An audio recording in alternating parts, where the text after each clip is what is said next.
Selawat serta salam tidak lupa kami haturkan kepada junjungan kita Nabi Agung Muhammad Sallallahu Alaihi Wasallam yang mana yang kita harapkan syafaatnya di hari yaumul qiyamah nanti. Amin Allahumma. Yang pertama pembukaan, yang kedua menyanyikan lagu kebangsaan Indonesia Raya, yang ketiga pembacaan notulen rapat, yang keempat pembacaan laporan keuangan, yang kelima sambutan pengarahan pembinaan, yang keenam isian, yang ketujuh pembagian door prize, yang kedelapan pembacaan doa, dan terakhir penutup.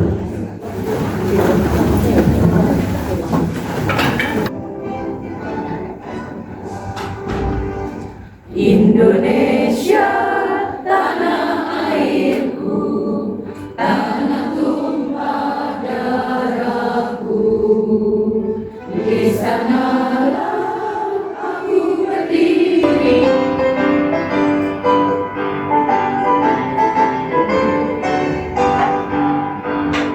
Dharma wanita persatuan, bersatu padu ikut berjuang.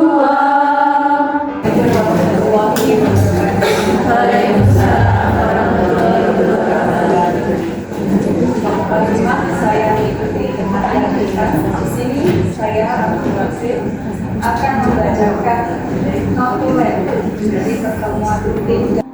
Assalamualaikum warahmatullahi wabarakatuh. Yang kami hormati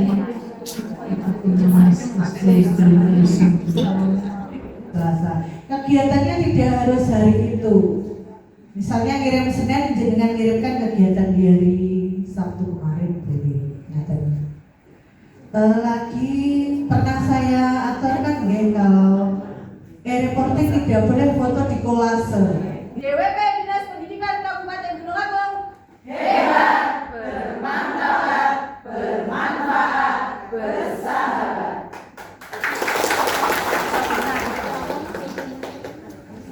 Dengan tema menjaga stabilitas emosi dan mental ibu dengan peran ganda yang akan dipaparkan oleh narasumber Ibu Indah Nazibah MPSI. Beliau adalah psikolog di Lembaga Psikolog Lazar di Blitar dan juga Klinik Psikologi Sinergia Kabupaten Tulungagung. Kita beri aplaus kepada beliau bersama.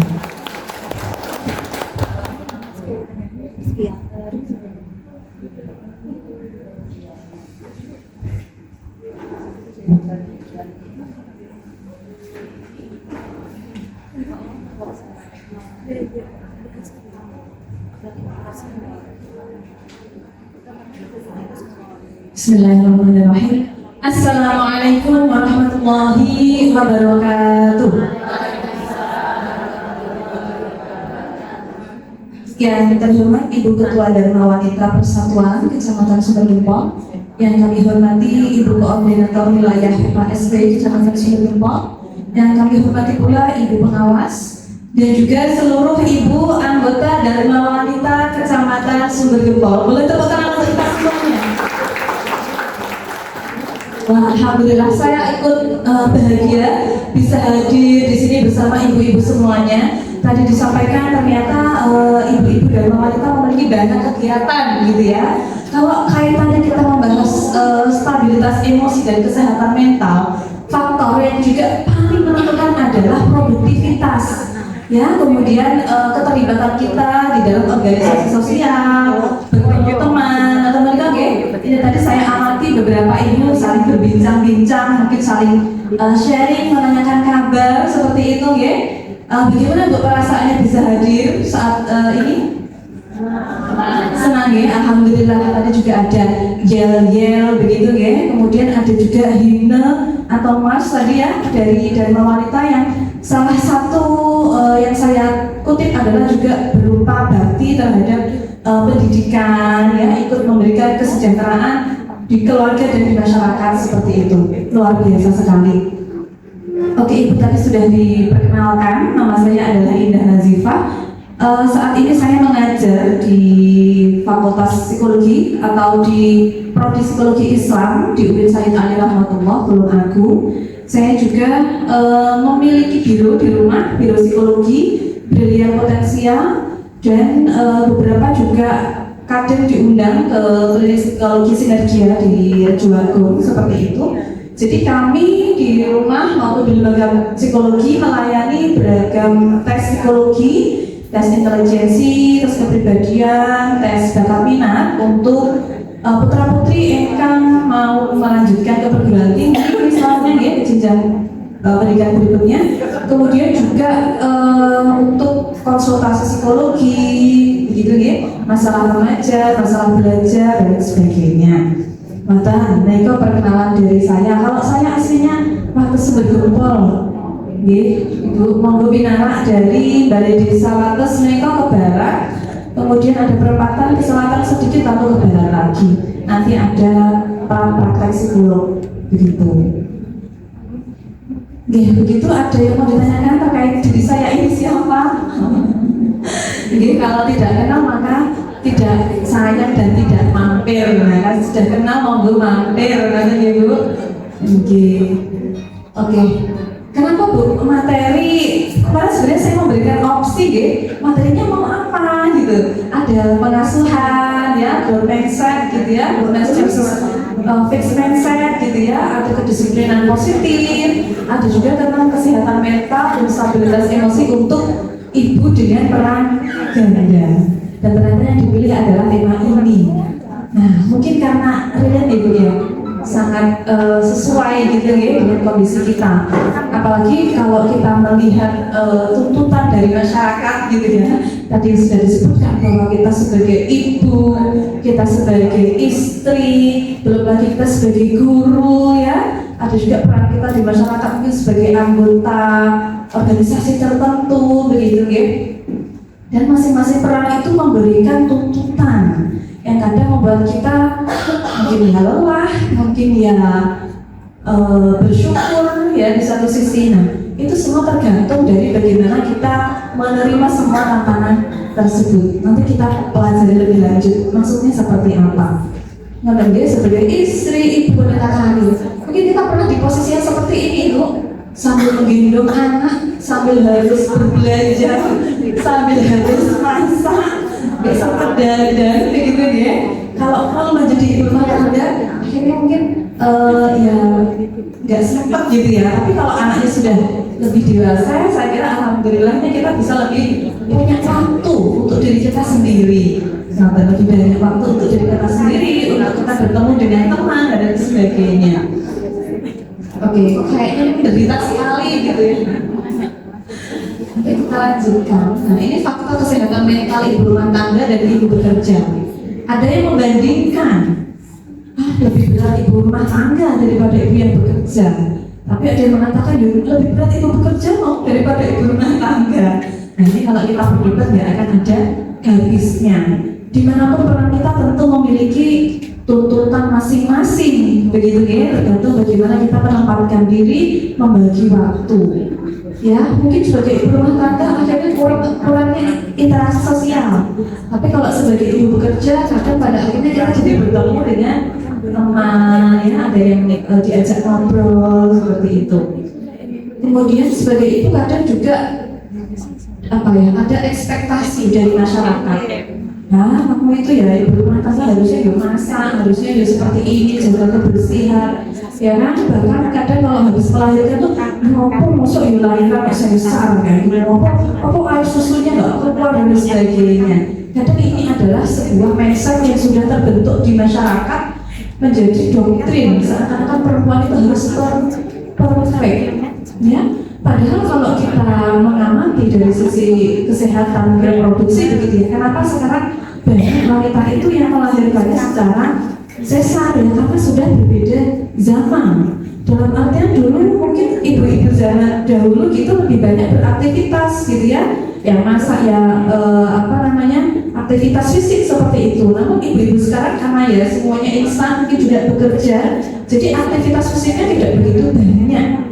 Sehingga kekuatan otot rahim, kekuatan otot panggul dan sebagainya itu tidak sekuat orang yang dulu gitu ya. Itu kalau menurut versi dokter Oxia atau dokter kandungan katanya seperti itu. Jadi masing-masing ya ada plus minusnya dan semuanya bagus. Yang penting adalah anaknya lahir dengan sehat. Nah ini penting sekali, kadang masih terdoktrin ya di dalam masyarakat kita. Saya harap nanti ibu-ibu dan wanita ini menjadi pelopor begitu yang memberikan edukasi ke masyarakat bahwa wanita itu apapun perannya sudah maksimal kok. Mereka sudah berupaya kok untuk menjadi yang terbaik, untuk memberikan yang paling bagus yang mereka bisa gitu. Jadi tidak perlulah kita kemudian menyempelekan orang seperti ini, kamu tuh harusnya seperti itu. Itu akan menambah stres, tekanan seperti itu ya, sehingga kalau ibu habis melahirkan jadinya ASI-nya nggak keluar karena stres tadi. Karena ASI itu adalah keluarnya dari hormon, dan hormonnya itu ketika hormonnya stresnya kortisolnya rendah, dia akan menghasilkan hormon bagus, hormon endorfin yang itu memacu kelancaran dari ASI itu sendiri. Begitu. Oke, kita lanjut. Mengapa penting Bu kesehatan mental seorang ibu? Ini saya mau cerita nih. Beberapa hari yang lalu saya mendapat klien. Jadi sebenarnya seorang ibu ini bukan ibu yang melahirkan anak gitu ya. Jadi dia seorang wanita karir yang bekerja di hotel, namun bertemu seorang pria yang notabene statusnya sudah duda dengan 3 orang anak. Ya, sudah berpisah dengan istrinya, sehingga laki-laki ini membawa 3 orang anak, yang mana ibu mantan istrinya itu tidak bersedia untuk mengasuh ketiga anak ini. Pada mulanya si mbaknya ini, perempuan ini ngomong ke suaminya bahwa boleh aku ngasuh anakmu, tapi kalau aku sudah siap ya, karena aku ya baru menikah, aku belum pernah hamil gitu ya, belum pernah merasakan punya anak, kemudian harus dibebani 3 orang anak, yang 1 SMP, yang 2 kembar itu SD. Ya, jadi yang laki-laki ini aslinya ya Tulungagung, tapi istrinya itu dulu itu di Jakarta, jadi anaknya itu hidupnya di Jakarta sebelum berpisah dengan ayah ibunya berpisah seperti itu. Nah, sayang sekalinya adalah bahwa si ibu yang sekarang merawat anaknya ini ya, anaknya ini sangat bisa dibilang perilakunya negatif ya. Jadi si ibu dan anak ini tinggal di sebuah kontrakan di Tulungagung, sedangkan ayahnya ini bekerjanya di kota gitu ya, di luar kota begitu, dengan durasi kerjanya ya 2 bulan kerja, nanti 2 minggu pulang seperti itu. Jadi tidak setiap hari bertemu dengan si ayah ini.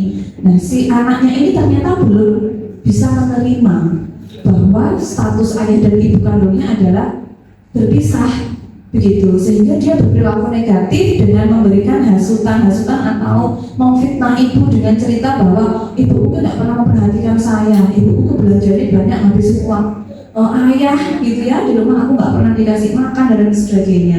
Itu dia memberikan cerita-cerita itu ke teman-temannya. Nah, untungnya gurunya itu cross check apakah benar seperti itu Bu gitu nih. Jadi setelah dikulik ternyata si anak ini memang suka berbohong. Belum lagi ketika di kontrakan itu dia mengambil sesuatu, bisa dibilang mencuri kan ya, dari punyanya orang-orang di sekitar kontrakan itu. Nah, ini jadi stres si ibu ini, nggak pernah punya anak, mendapatkan anaknya seperti itu gitu ya. Kemudian si ibu ini akhirnya cemas karena dia sebenarnya dia sudah bisa berusaha menerima, sehingga si ibu ini berekspektasi bahwa oke, kamu tak terima sebagai anak, sehingga aku akan memberikan yang terbaik untuk kamu ya Bu, diajak kemana-mana, diberikan sesuatu ya, pokoknya biar si anak ini senang dan menyukai si ibu ini gitu. Tapi ternyata si anak ini justru memberikan perlakuan yang seperti itu, justru memfitnah seperti itu ya.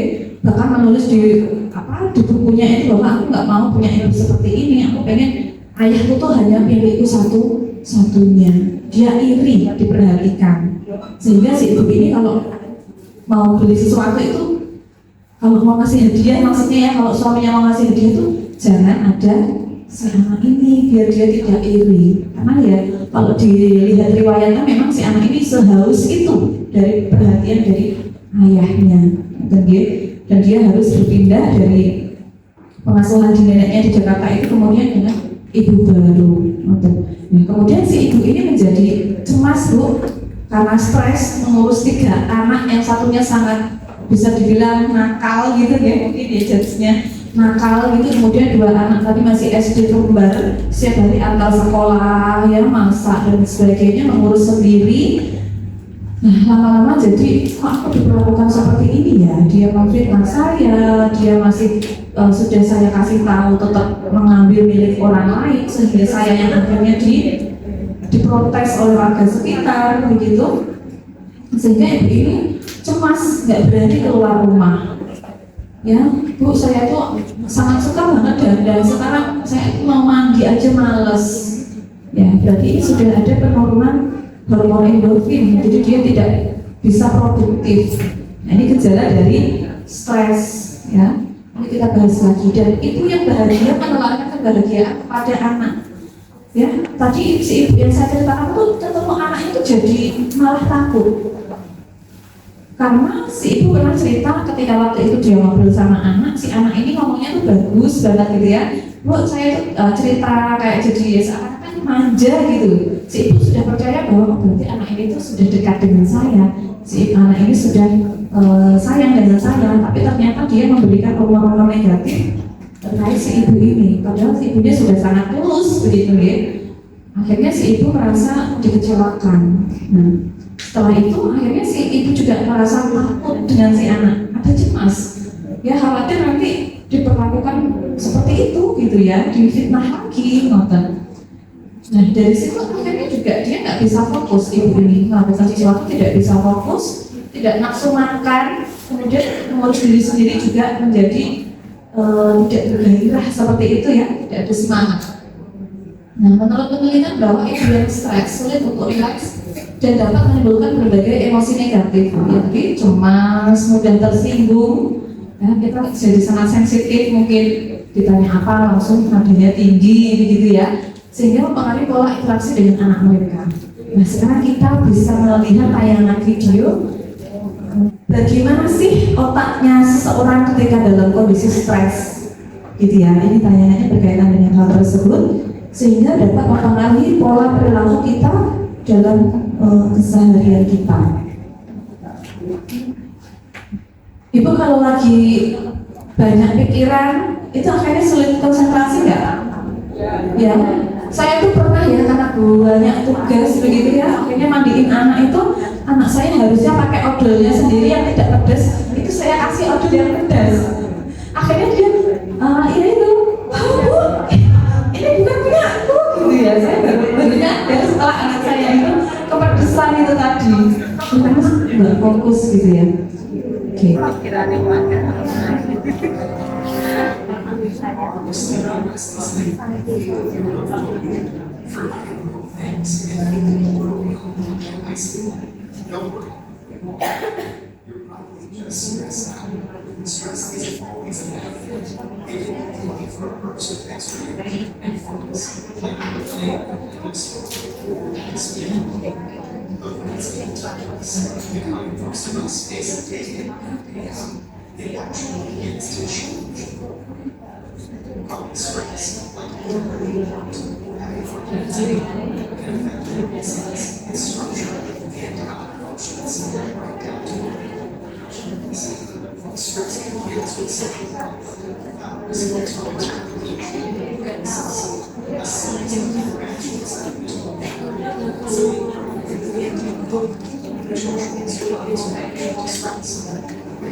Epigenetic changes caused by rats and other rat were passed down to many generations of rats after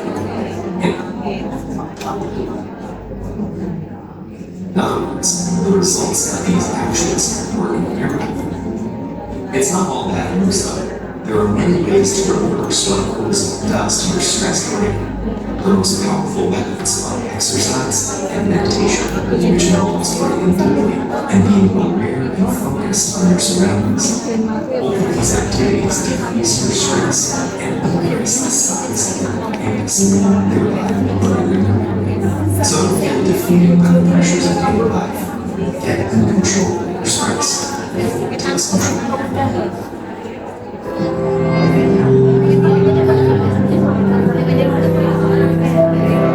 Oke, itu tadi pertanyaannya berkaitan dengan ketika seseorang mengalami stres, jadi hormon kortisol menjadi mendominasi otak kita, gitu ya, sehingga kita kurang bisa berpikir secara jernih, sulit berkonsentrasi, seperti itu. Nah, kadar hormon kortisol atau kadar stres yang masih sedikit, itu mungkin akan membuat kita termotivasi, gitu ya. Misalnya, oh ada tugas ini, mungkin respon pertama kita waduh gitu ya. Tapi kalau kita bisa mengatasi itu tidak akan berkembang ke stres yang lebih kronis gitu ya. Tapi kalau ternyata kita kemudian meresponnya atau memiliki banyak stresor yang akhirnya kita merasa kewalahan gitu, akhirnya ini memicu stres yang kronis tadi. Nah, kalau dilihat dari penelitian tikus tadi Bu ya, seorang anak atau anak tikus yang diasuh oleh seorang ibu, ya seorang tikus juga ibu tikus gitu ya, itu lebih memiliki apa tingkat relaksasi gitu ya, atau lebih bahagia daripada seorang ibu yang dia mengasuh lebih banyak anak gitu ya.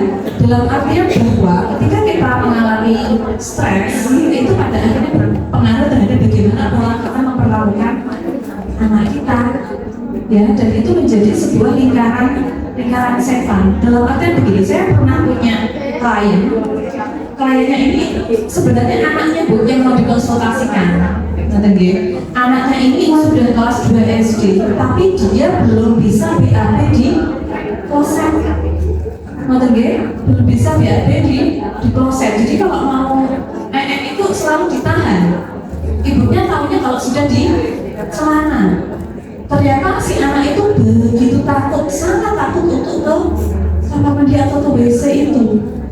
Setelah saya telusuri ternyata si ibunya itu sangat galak, gitu ya. Jadi menerapkan kedisiplinan itu yang sangat ketat, intinya mengancam, gitu ya, mengancam, kemudian memberikan pukulan, memberikan kekerasan secara fisik.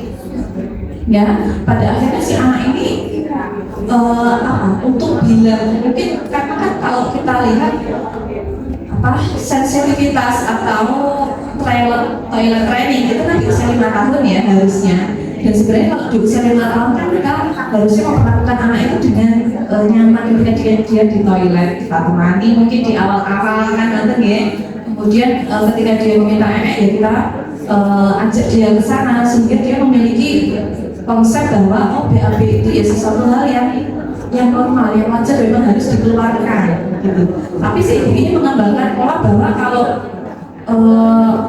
mau ke kamar mandi itu ya dibentak-bentak seperti itu, sehingga si anak itu kalau mau ke WC itu akhirnya berkorelasi atau mengkorelasikannya sebagai sesuatu hal yang menyakitkan gitu ya.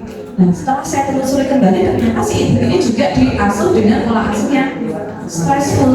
Jadi orang tuanya dulu dengan himpitan ekonomi gitu ya dan dengan kondisi pengetahuan yang minim akhirnya juga melakukan kekerasan terhadap si ibunya tadi, si ibunya si anak ini. Ya, saya maksud lingkaran setan itu seperti itu ya Bu ya. Kalau kita diperlakukan dengan keras oleh ibu kita, kalau tidak kita stop di diri kita bisa menularkan gaya pengasuhan yang stressful tadi kepada anak. Dan kalau anak tidak kemudian merilis atau mengatasi stresnya ketika nanti mengasuh anak dengan stres juga, itu bisa mengajarkan juga kepada anaknya lagi. Nah, jadi pentingnya kita sebagai ibu yang bahagia itu seperti itu agar kita tidak mengeluarkan pola pengasuhan yang stres, yang penuh tekanan, ya penuh amarah itu kepada putra putri kita. Kita saja kalau nggak dibentak gimana Bu perasaannya? Kesel ya, takut gitu ya. Nah itu juga seperti itu. Nah penting sekali untuk kita menjaga kewarasan ya bisa dibilang ya, tidak hanya kesehatan fisik yang penting tapi juga kesehatan mental. Nah apa itu emosi? Ya tadi kan kita menyebut bahwa ada marah, ada kesal, ada benci, ada sedih, di sini ada bahagia juga. Nah, ini ada berbagai macam emosi yang akhirnya kadang kita nggak sadar mengekspresikan itu. Tapi ada beberapa orang itu yang kamu emosinya apa? Nggak tahu. Ada orang yang seperti itu bingung, nggak tahu ini perasaanmu apa ya, begitu. Nah, padahal penting sekali untuk kita kemudian memahami apa yang kita rasakan. Karena setiap emosi itu adalah sesuatu sinyal yang mana sinyal itu berkaitan dengan peristiwa apa yang kita proses menjadi sesuatu yang itu menyenangkan atau menyedihkan. Ada berbagai macam teori dari emosi. Ada yang mengatakan bahwa emosi adalah respon dari tubuh kita. Kemudian ada yang mengatakan emosi itu adalah dari proses neurologi atau otak. Ada juga yang mengatakan bahwa emosi itu ya bagaimana kita memaknai peristiwa secara kognitif. Ada sebuah cerita seperti ini Bu. Nanti Ibu tebak ya. Seorang Muslim bersama dua temannya, yang satu Muslim tadi dia, kemudian satu temannya ini orang Kristiani dari Batak, yang satunya adalah orang Amerika. Pada saat mereka ketiga orang ini berjalan, ada ketika malam hari gitu ya, jam 2 malam gitu, ada tiba-tiba yang menghentikan perjalanan mereka, yaitu putih-putih dan itu di tali di atasnya dengan berjalan seperti melompat-lompat begitu. Kira-kira yang paling cepat larinya yang mana Bu? Yang lari duluan? Yang mana kira-kira? Yang paling cepat larinya yang lari duluan yang mana kira-kira? Yang Muslim, ya Muslim dari Jawa lagi, karena dia sudah terdoktrin bahwa ada yang namanya hantu pocong. Karena di Amerika nggak ada pocong, mungkin adanya gelang-gelang seperti itu ya. Terus yang lari yang kedua siapa? Yang non Muslim tadi, tapi dari rumahnya dari Medan mungkin ya, dari Batak. Karena yang kedua ini, kenapa kamu kok lari? Itu pocong. Nah dia pernah mendengar, oh pocong itu hantu, ya tapi itu lari seperti itu. Terus yang ketiga yang dari Amerika tadi masih kok udah layu, gimana itu kok lari gitu kan. Akhirnya pocongnya yang ngomong, ayam is pocong is the ghost in Japanese gitu ya. Pocong adalah hantu di Jawa. Barulah si yang Amerika tadi lari. Jadi respon emosi kita tergantung dari pola pikir kita. Kalau kita mendapat tugas kemudian kita mengandaikan itu atau menilai tugas tersebut sebagai tugas yang berat, pada akhirnya kita tidak punya semangat. Akhirnya perilaku kita mengeluh, begitu ya.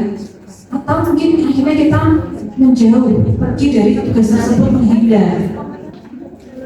Jadi penting sekali untuk kita kemudian memiliki keterampilan di dalam mempersepsi, atau kalau di dalam bahasa Islam itu kan husnudun. Pentingnya husnudun seperti itu. Bahkan seorang profesor yang ahli di bidang psikologi mengatakan salah satu awal mula kondisi tidak sehat mental adalah ketika seseorang mengeluh. Kenapa kok aku sakit? Kenapa kok aku miskin? Kenapa kok hidupku seperti ini? Mempertanyakan dengan menganalogikan bahwa kalau miskin itu sengsara, nggak nyaman dan sebagainya. Akhirnya itu satu pintu untuk tidak sehat mental. Akhirnya stres, begitu. Kenapa tetanggaku bisa beli mobil, aku kok belum? Karena membandingkan seakan-akan kalau beli mobil itu hidupnya sejahtera, bahagia, seperti itu. Dan berarti aku terpuruk. Ini penilaian menjadi sesuatu hal yang menjadi pintu pertama kita untuk sehat mental. Ya. Kita lebih mengembangkan pola pikir yang positif. Nah, ini ada beragam teori dari tadi ya, dari emosi, ya, dan dari persepsi terhadap emosi ini akhirnya mengembangkan ekspresi emosi dan juga dari segi fisiologis. Ibu kalau misalnya lagi sedih, sedih itu ekspresinya apa? Secara fisiologis, nangis, mengeluarkan air mata, gitu ya. Kalau takut dadanya berdebar kencang, nah ini sudah tanda-tanda adanya emosi sebenarnya. Jadi emosi itu bisa kita lihat dari secara fisiologis, reaksi tubuh kita seperti apa. Dada berdebar kencang misalnya, atau berkeringat dingin tiba-tiba, atau tiba-tiba nangis, ya, atau pengen nangis terus-menerus. Itu berarti ada suatu kondisi emosi yang perlu kita perhatikan, perlu kita periksa lagi, kenapa saya kok merasakan ini. Kemudian tahap berikutnya adalah menamai emosinya, ya. Oh ini kayaknya aku sedih, atau kayaknya aku takut. Apa ya yang menyebabkan aku sedih? Apa yang menyebabkan aku takut? Nah, kalau kita sudah bisa menyadari emosi yang kita rasakan, akhirnya kita bisa menelusuri penyebabnya apa. Oh kok kenapa aku jadi nggak nafsu makan? Oh kayaknya karena tadi aku bertengkar sama suami. Berarti kan harus diselesaikan. Ya, jadi emosi adalah suatu sinyal yang perlu kita perhatikan untuk kita selesaikan masalah penyebab dari emosi tersebut. Ada beberapa cara untuk kita meregulasi emosi.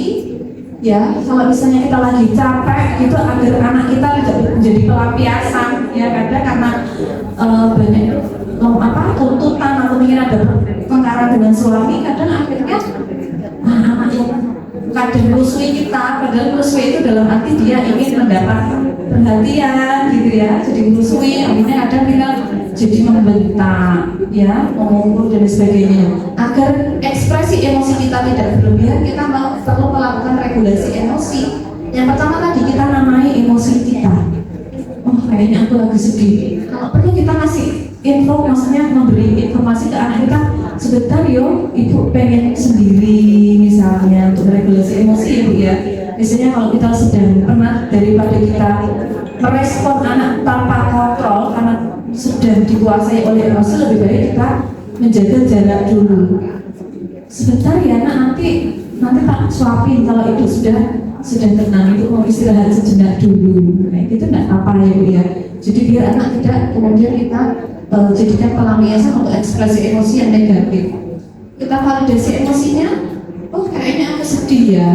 Oh ya sudah, berarti memang aku perlu istirahat dulu, atau mungkin aku perlu jalan-jalan dulu, gitu ya.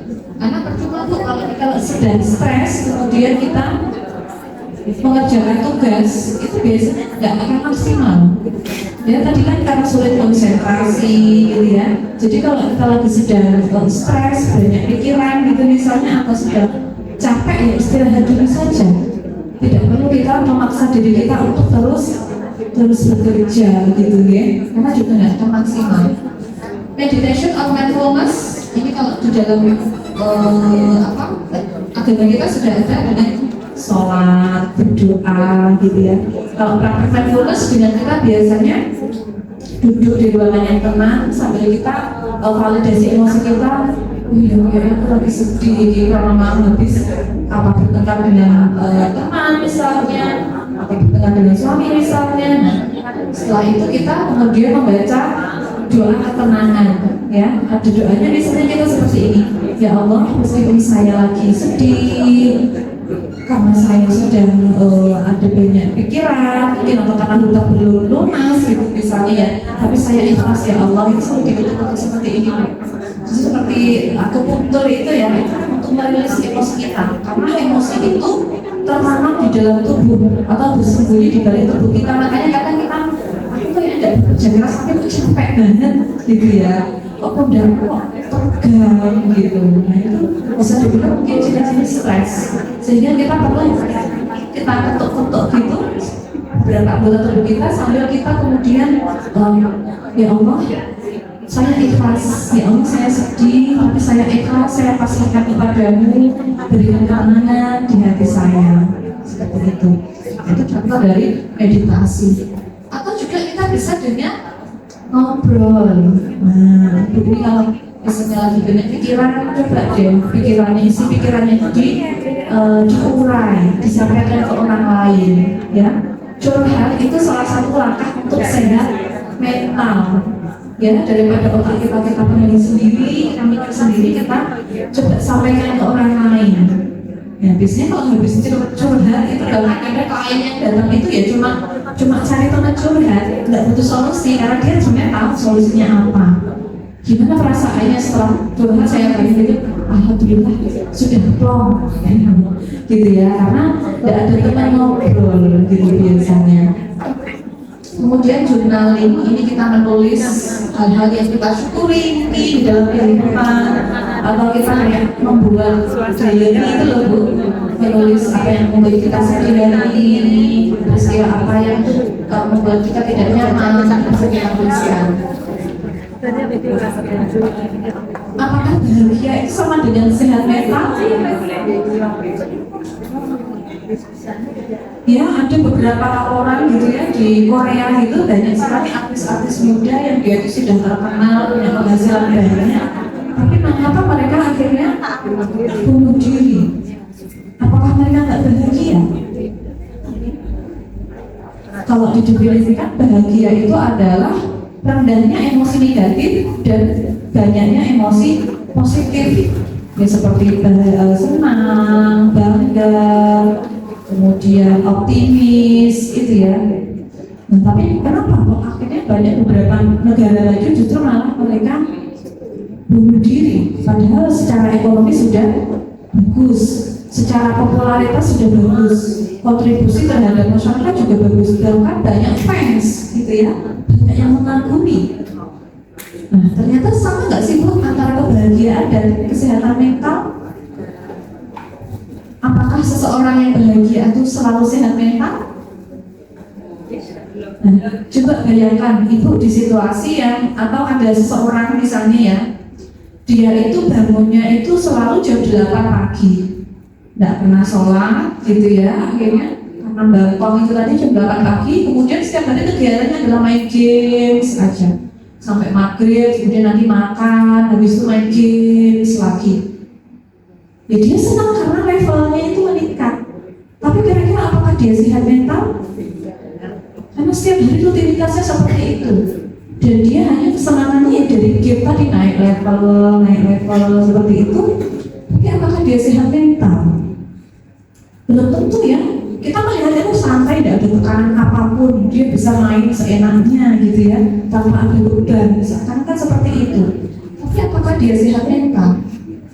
Nah, ternyata kalau kita lihat beberapa negara ini Justru kalau kebahagiaannya yang pertama Finlandia seperti itu ya, tapi di sini adalah tingkat bunuh dirinya yang paling tinggi juga, salah satunya ada Finlandia juga di sini Bu. Tapi yang tertinggi juga masih Korea Selatan di sini. Ya, dan Finlandia ada di urutan ke 6, 7. Padahal indeks kebahagiaannya nomor 1 di dunia. Tapi tingkat bunuh dirinya juga sangat tinggi, nomor 7 di dunia. Nah, ini berarti menunjukkan bahwa orang yang bahagia belum tentu sehat secara mental. Jadi kita tidak cukup hanya setiap hari belanja terus punya mobil, punya rumah, punya segala apa yang kita miliki, tidak cukup untuk membuat kita sehat mental. Lalu apa yang harus dilakukan? Ya, sehat mental adalah kondisi sini ya, tidak sekadar tidak adanya gangguan mental. Jadi sehat mental itu di sini. Ya, bukan hanya tidak adanya gangguan mental. Ya, kalau kita lihat tadi orang yang main game terus, dia juga nggak gila gitu ya. Dia juga nggak depresi, tidak ada keinginan bunuh diri. Tapi kenapa nggak sehat mental? Ternyata sehat mental itu adalah kondisi bukan hanya tidak adanya gangguan mental, tidak hanya orang yang gila, nggak cukup nggak gila toh, atau nggak cukup nggak depresi aja, tapi adalah suatu kondisi yang mendekati kesejahteraan secara psikologis. Jadi sehat mental lebih dari sekedar tidak adanya gangguan mental. Kesehatan mental ada dalam suatu continuum yang kompleks yang dialami secara berbeda dari orang ke orang lain dengan tingkat kesulitan dan tekanan yang berbeda-beda dan kemungkinan hasil sosial dan medis yang berbeda. Jadi orang sehat mental itu yang di sini, yang dia tidak hanya tidak mengalami gangguan mental, tapi dia mendekati kondisi yang sejahtera secara psikologis. Kadang kita melihat ya Bu ya, tetangga kita itu miskin, anaknya banyak, tapi ilmu-ilmunya setiap hari bisa tersenyum seperti tanpa beban. Jangan-jangan malah mereka yang memiliki kesejahteraan secara psikologis. Mungkin secara finansial mereka tidak memiliki, tapi karena mereka bersyukur, ya akhirnya hidupnya tenang. Setiap hari merasa dekat dengan Tuhan, ya, dan memberikan kasih sayang dari Tuhan. Orang dengan masalah kesehatan mental lebih mungkin mengalami tingkat kesejahteraan psikologis yang lebih rendah. Ya, jadi memang kesehatan mental itu penting untuk pada akhirnya kita mencapai kesejahteraan secara psikologis. Ini tentu tandanya kalau kita memiliki kesejahteraan psikologis, yang pertama menyadari kemampuan dirinya. Nah, ini alhamdulillah itu ada yang sudah berkarir gitu ya, di sekolah atau mungkin juga berkontribusi di rumah. Ini berarti kita tahu bahwa saya itu punya potensi, yang potensi itu bisa saya kembangkan untuk memberikan manfaat kepada orang lain. Kemudian dapat beradaptasi dengan stresor atau tekanan sehari-hari. Oke, banyak tugas di sekolah, banyak tugas di rumah, tapi pada akhirnya kita bisa manajemen waktu, ya. Sesekali kita juga ngobrol sama orang bagaimana solusi dan sebagainya. Akhirnya itu tidak sampai menimbulkan stres, gitu ya.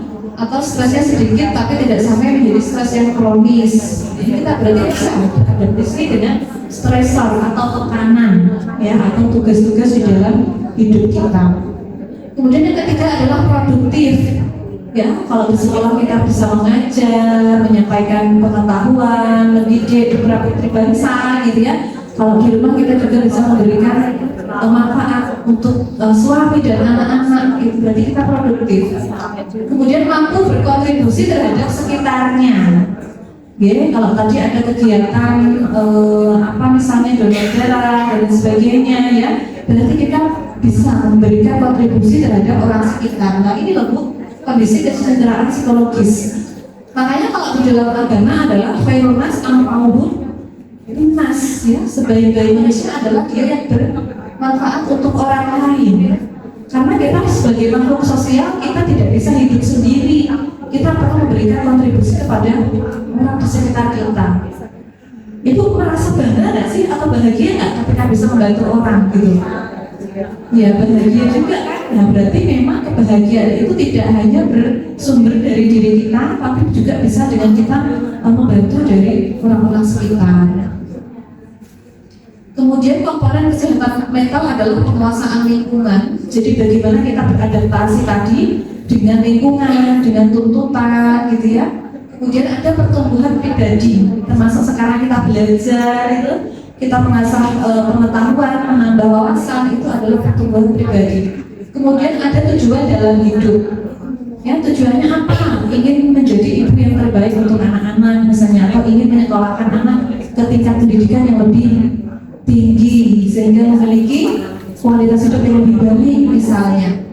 Kemudian yang keempat, penerimaan diri. Ini kalau dalam agama adalah ikhlas, nerimo empado gitu ya Bu ya. Jadi kadang ini yang sekarang menjadi tren adalah kita sering membandingkan diri kita dengan yang ada di sosial media atau membandingkan diri dengan orang lain. Jadi kalau kita pada akhirnya merasa orang itu lebih baik, ya, akhirnya kita sulit untuk menerima diri sendiri. Padahal penerimaan diri menjadi komponen penting di dalam kesehatan mental. Ya, wis lah kehidupannya seperti ini, yang penting saya sehat. Seperti itu ya. Nah, itu yang perlu kita kembangkan, penerimaan diri. Kemudian yang kelima, hubungan yang positif dengan orang lain. Ya, kemarin ada ibu-ibu yang dia itu sebenarnya bekerja tapi tidak dibayar. Karena dia itu bekerjanya di sebuah yayasan dan pembayarannya itu ya hanya lillahi ta'ala. Dia itu sudah berusaha sebaik mungkin gitu ya, tapi karena ditempatkan waktu itu di Boyolali, bukan di Kauman gitu ya, dan di Kauman itu ternyata atasan dia itu iri dengan ibunya ini gitu ya, sehingga bahkan si ibu ini dimarah-marahin gitu ya, difitnah-fitnah gitu, sehingga ibu ini tidak nyaman. Akhirnya pindah mengajukan diri untuk ditempatkan di Boyolali waktu itu. Nah, akhirnya ibu ini kan nggak bisa tidur malamnya. Karena kok bisa ya, aku tadi itu dimarah-marahin, terus dimarahinnya nih, dia sampai memanggil temannya. Jadi seperti dibiong gitu loh Bu. Itu malamnya nggak bisa tidur. Akhirnya sampai cemas, terus aku nggak mau lagi ditempatkan di situ. Setiap ketemu orang yang memarahi tadi, cemas gitu ya. Nah ini berarti karena hubungan yang negatif dengan orang lain itu bisa berdampak negatif pula dengan kesehatan mental kita. Penting ya Bu untuk menjaga hubungan gitu ya berarti. Kemudian kemandirian, ya kalau kita terus bergantung ya itu jadi kurang sehat mental. Nah ini Bu tanda-tandanya kalau kita membutuhkan mungkin midlife gitu ya, membutuhkan perawatan mental. Yang pertama adalah kondisi emosional kita yang jadi mudah marah, mudah menangis. Kadang aku tuh nangis tapi karena apa gitu nggak tahu. Nah ini berarti kondisi emosional kita sedang tidak baik-baik saja. Kemudian sensitif, jadi mudah marah, terpicu secara emosional oleh hal-hal kecil, ya hal-hal kecil itu menjadi membuat kita sangat marah itu atau sedih. Ada mengingat peristiwa apa, nangis sendiri. Nah ini berarti ada sesuatu dengan kesehatan mental kita. Kemudian kelelahan fisik dan psikologis, tubuh merasa lelah, kemudian tidak semangat untuk melakukan kegiatan, gitu ya. Kemudian frustasi, merasa nggak ada jalan terhadap solusinya. Gimana ya terhadap masalahnya gitu ya? Kayaknya udah nggak ada solusi lagi nih kan, harusnya harus pisah misalnya. Nah itu frustasi berarti tidak ada jalan, seakan-akan seperti itu, otaknya sudah tidak bisa untuk berpikir secara jernih. Kemudian jadi tidak fokus ketika dia mengerjakan tugas itu jadi salah-salah, ya cepat selesai tugasnya. Nah ini berarti adalah sesuatu kondisi kesehatan mental yang sudah terganggu. Lalu bagaimana cara mengatasinya? Yang pertama perlu kita sadari bahwa memang kesehatan mental itu memang ada, bukan hanya sehat secara fisik. Ya kalau dulu kita bantu sedikit pergi ke dokter gitu ya, atau membeli di apotek. Tapi kalau kita tiba-tiba sedih terus-menerus, kita bingung apa yang harus dilakukan. Kayaknya mengurung diri sendiri gitu ya, nggak ngobrol, nggak curhat. Nah ini sebenarnya memperparah kondisi kesedihan kita gitu ya, memperparah kondisi kesehatan mental kita. Kemudian yang kedua, membagi peran dengan suami, ya. Nah ini yang kadang kita terdoktrin oleh budaya patriarki gitu ya, bahwa wanita itu harus bisa menyediakan segala hal gitu ya, harus mandiri dan sebagainya. Kadang akhirnya kita semuanya kita ayahi sendiri, seakan-akan kita mampu. Ya tidak perlu sesekali kita minta tolong ke suami untuk tolong anaknya kamu ngajak dulu main ya, istirahat dulu sebentar. Atau aku kayaknya seminggu ini belum ketemu seseorang untuk ngobrol, aku pengen curhat, tolong anaknya dihandle dulu ya, aku tak ketemu temanku misalnya. Atau ibu misalnya ingin nge-gym ya, olahraga, maka itu juga kebutuhan. Bisa kita berbagi peran dengan suami, tentunya harus dibina dengan komunikasi yang baik. Kemudian Anda berbagi cerita, self-care, ya, me time, melakukan hobi yang disukai, tapi ada senang gitu ya, itu saya kira bagus juga itu. Kemudian ingatlah bahwa Allah selalu bersamamu. Kadang kalau otak kita sudah penuh, sudah dikuasai oleh emosi negatif, kesedihan yang berat, itu akhirnya kadang sulit move on, sulit ingat, sulit yakin gitu ya. Jadinya kadang bahwa ya ini tuh cobaan, bahwa ini tuh ya sementara, semua masalah pasti ada solusi. Tapi kadang kalau pas stres banget, sholatnya jadi tidak khusyuk juga ya, mempengaruhi karena selalu terbayang-bayang dengan masalahnya itu biasanya. Sehingga penting untuk kita menarik pikiran kita kembali khusyuk. Kalau perlu kita tahu arti dari apa yang kita baca itu, sehingga dari situ timbul kepasrahan, timbul harapan gitu ya, bahwa Allah selalu akan menolong kita. Berlatih bersyukur. Nah ini banyak sekali jurnal penelitian yang mengkaitkan kebersyukuran dengan kebahagiaan, kebersyukuran dengan kesejahteraan psikologis ya. Jadi daripada kita melihat ke atas, lebih baik kita melihat ke bawah, dalam artian agar kita tidak selalu menuntut diri kita perfect gitu ya, bahwa ada yang lebih berkekurangan di bawah kita. Kemudian menyadari bahwa Anda bertanggung jawab atas kebahagiaan Anda sendiri ya Bu. Jadi kebahagiaan itu murni dari diri kita. Kalau kita nunggu, misalnya nunggu suami untuk minta maaf, pokoknya aku gak bahagia kalau suami gak minta maaf misalnya, nah, terus gimana Bu? Stres terus dong gitu ya. Makanya penting untuk kita merawat diri kita dalam artian kayaknya aku lagi sedih, ya wis lah aku tak jalan-jalan dulu misalnya, biar nanti secara bertahap bisa memaafkan suami. Saya seperti itu, karena ya yang sakit akhirnya kita kalau kita tidak memaafkan, kalau kita benci ya lebih baik kebenciannya kita keluarkan gitu, dan kemudian ngobrol untuk mencari solusi secara bersama. Curhat dengan orang yang berpercaya, kemudian meminta bantuan kalau memang sudah tidak bisa mengatasi sendiri gitu ya Bu. Oke, itu beberapa hal yang bisa kita lakukan.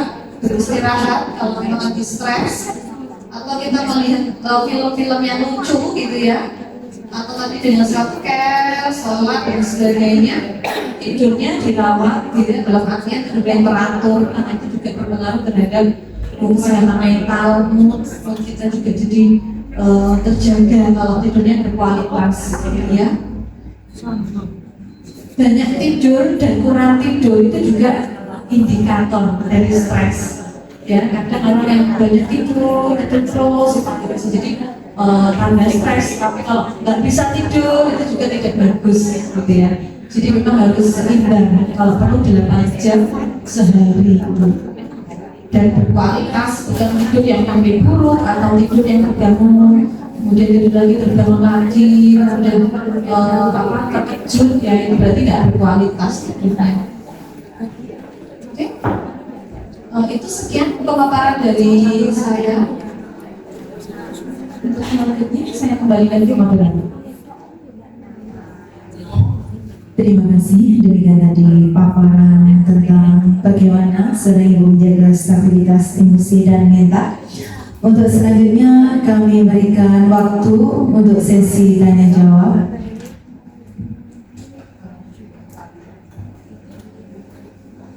Iya, mungkin ada ibu-ibu yang punya masalah atau unek-unek bisa ditanyakan langsung kepada ahlinya psikologi. Monggo Ibu, kita buka 3 pertanyaan. Monggo Bu, mungkin di rumah banyak masalah atau punya masalah yang perlu mumpung kita ketemu sama psikolog nih Ibu. Saat ini kita ketemu langsung sama psikolog, kita bisa menyampaikan masalah kita, umum kita.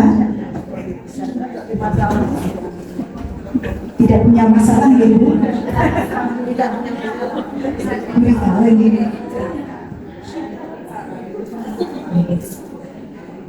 Assalamualaikum warahmatullahi wabarakatuh. Saya mau menanyakan masalah kebutuhan khusus, cara menanganinya bagaimana? Nah, itu yang ada di sekolah. Terus yang kedua, terus mengenai anak prematur itu ada segi positif negatifnya bagaimana? Sudah, terima kasih. Wassalamualaikum warahmatullahi wabarakatuh.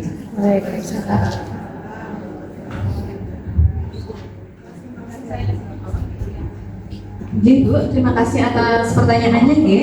Untuk anak berkebutuhan khusus, sebenarnya kalau kita menelaah secara teori, berkebutuhan khusus itu ada banyak sekali ragamnya. Ada yang pertama itu adalah retardasi mental atau intellectual disorder gitu ya. Jadi anak dengan IQ 90 kurang atau kurang dari 90, atau yang 81 sampai 89 itu adalah anak dengan slow learner. Jadi dia lambat belajar. Kalau anak normal dia misalnya belajarnya 1-2 kali, kalau anak slow learner dia itu baru paham ketika dijelaskan 3 sampai 5 kali. Nah itu slow learner, gitu ya. Ada lagi nanti kalau IQ-nya di bawah dari 60 ke bawah, itu anak retardasi mental. Atau ada yang juga dia wajahnya mongol gitu, ada yang itu sindrom, ya Down syndrome. Down syndrome itu juga termasuk dari anak berkebutuhan khusus. Kemudian anak retardasi mental itu juga dibagi menjadi 3 level ya, retardasi mental sedang, ringan, dan juga berat. Nah, jadi kondisi ini tentu ada perbedaan perlakuan Ibu ya, tidak bisa kita samakan cara pembelajarannya dengan anak yang normal. Kemudian selain dari itu ada kondisi gangguan lagi yang disebut sebagai ADHD. Ya, anak hiperaktif dan ketidakmampuan atensi atau fokus itu ya, itu cirinya anaknya tuh nggak bisa duduk diam di saat dia harus duduk diam, kemudian sulit konsentrasi, kemudian dia selalu menyela ketika orang lain berbicara, kemudian nggak bisa ngantri, jadi pengennya tuh gerak terus, kalau ngomong tuh pengennya didengarkan terus, nggak bisa agak nanti ya, itu nggak bisa gitu. Itu anak ADHD. Kalau ADHD biasanya IQ-nya normal gitu ya. Kemudian ada lagi anak autis. Autis ini dia tidak bisa berinteraksi dengan orang lain. Jadi dia tuh sukanya ya main sendiri. Kalau dipanggil kadang juga tidak merespon, seakan-akan dia tidak mendengar. Itu biasanya asik sendiri, kadang ngomong sendiri, kadang ada gerakan-gerakan repetitif. Nah itu autis.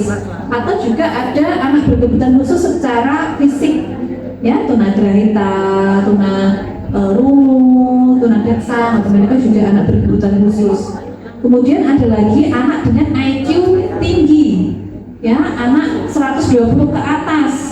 Kalau anak normal ya normal, dan ini juga termasuk anak ABK, karena anak gifted ya, anak berbakat dengan IQ yang tinggi, dia juga kadang sulit beradaptasi dengan lingkungan. Ya, saya punya klien itu IQ-nya 130. Ya, jadi ketika di sekolah teman-temannya belum selesai mengerjakan, dia sudah selesai. Akhirnya dia keliling bingung mau ngapain gitu ya, karena nggak ada tambahan tugas dan gurunya juga tidak paham. Harusnya dengan IQ segitu dia sudah naik level ke kelas berikutnya.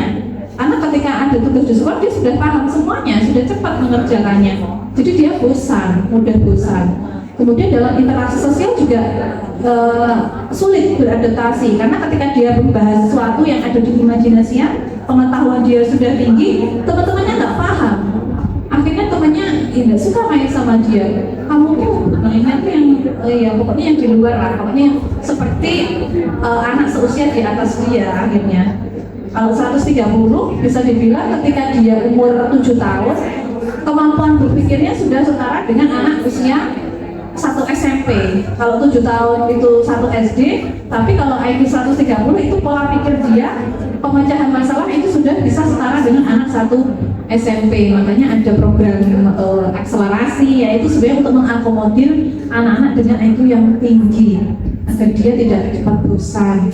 Nah, ini beragam atau berbeda jenis ABK-nya, maka akan berbeda pula cara penanganannya.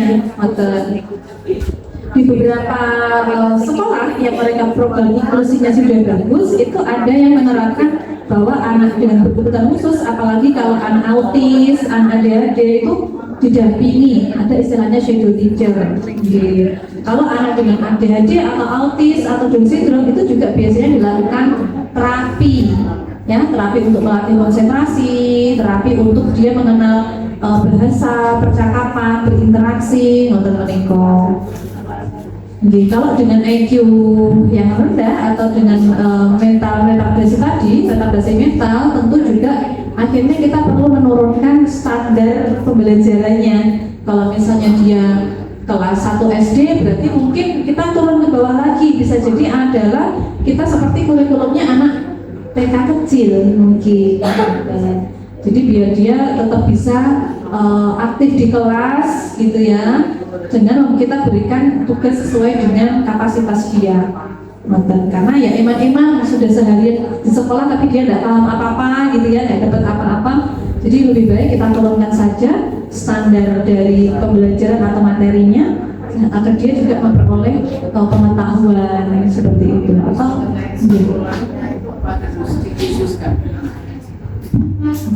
kalau sekolah inklusi kan sebenarnya sudah bisa ya menampung dari berbagai macam anak dengan berkebutuhan khusus tadi. Tapi sekolah sudah siap atau belum? Dan siap, tapi terus anaknya itu orang tuanya tidak mampu. Oh, ngoten. Nah, yang Mamanya tidak mampu, terus akhirnya tetap di sekolah situ. yang Terus kasihan. akhirnya anaknya ya tidak mampu, terus keluar disuruh sekolah. Sebenarnya mau tapi harus dikhususkan orang tuanya tidak mampu. Terus itu gimana cara menangani? Itu apa ada dari prematur itu apa ada hubungannya? Katanya kok anaknya dulu prematur. Ya memang beberapa penelitian yang memang ada yang mengaitkan seperti itu, ada yang mengaitkan dan memang ada yang membuktikan memang kondisi prematur, tapi ada kok prematur yang tidak kemudian mengalami ABK juga ada. Jadi memang kondisi berkebutuhan khusus ini adalah berbagai faktor. Ada juga yang mengaitkan dengan infeksi dari bakteri tertentu atau virus tertentu. Saya pernah punya klien dia itu autis dan ADHD juga, itu terpapar virus toxoplasma. Jadi karena di rumah dia memelihara anjing, si ayahnya terinfeksi, kemudian itu menular ke ibu dan ibu menular ke anaknya. Itu juga bisa terpapar dari tadi virus toxoplasma. Atau juga ada juga yang dari, kalau ADHD ada beberapa dari keturunan, itu juga ada genetik. Lalu juga ada kondisi ketika saat kehamilan, mungkin ibunya pernah cedera atau mengkonsumsi obat yang berlebihan, itu juga bisa. Atau juga kondisi prematur itu ya mungkin salah satu faktor atau ditambah faktor yang lainnya. Tapi ada beberapa anak yang prematur tapi dia masih normal juga ada. Tidak harus prematur itu enggak. Betul. Jadi memang Normalnya itu berapa? IQ itu 91 sampai 100. Berarti 110 itu rata-rata. 90 itu masih termasuk normal. G, 90, 91 itu masih normal. Kalau di bawah itu nanti slow learner, di bawahnya lagi retardasi mental. Terus solusinya kalau misalnya nggak sekolah itu gimana? Jadi berubah. Maksudnya kan sini sekolah berkasihan, terus mau ada gurunya ya belum ada seperti itu. Ya sebenarnya sudah ada sekolah SLB ya, harusnya setiap kabupaten ada sekolah luar biasa. Tapi bacanya normal ya bagus. Oh sebenarnya bisa tuh. bagus, cuma kalau diajar itu kesananya kelas 3. Oh mabel, iya. Kalau secara fisik anak retardasi mental bukan yang normal, bukan yang Down syndrome tadi itu ya seperti anak normal secara fisik. Cuma secara intelektual kemampuan berpikirnya, secara neurologinya yang dia bermasalah. Tapi ada juga beberapa kondisi yang ABK juga dia penyandang disabilitas yang lain juga ada. Jadi ganda, tunggal ganda juga ada.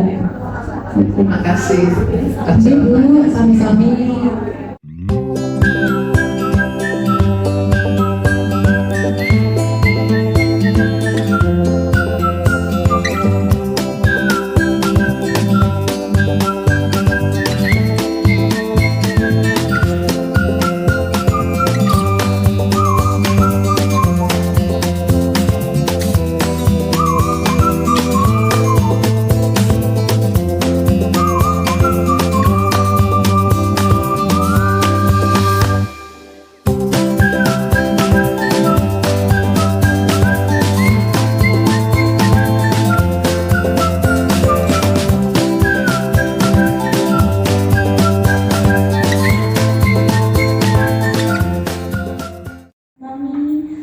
Berlindung dan sebaik-baiknya penolong bagi kami. Rabbana hab lana min azwajina wa dhurriyyatina qurrata a'yun waj'alna lil muttaqina imama. Ya Allah, ya Tuhan kami, anugerahkanlah kepada kami penyejuk mata dan hati kami dari pasangan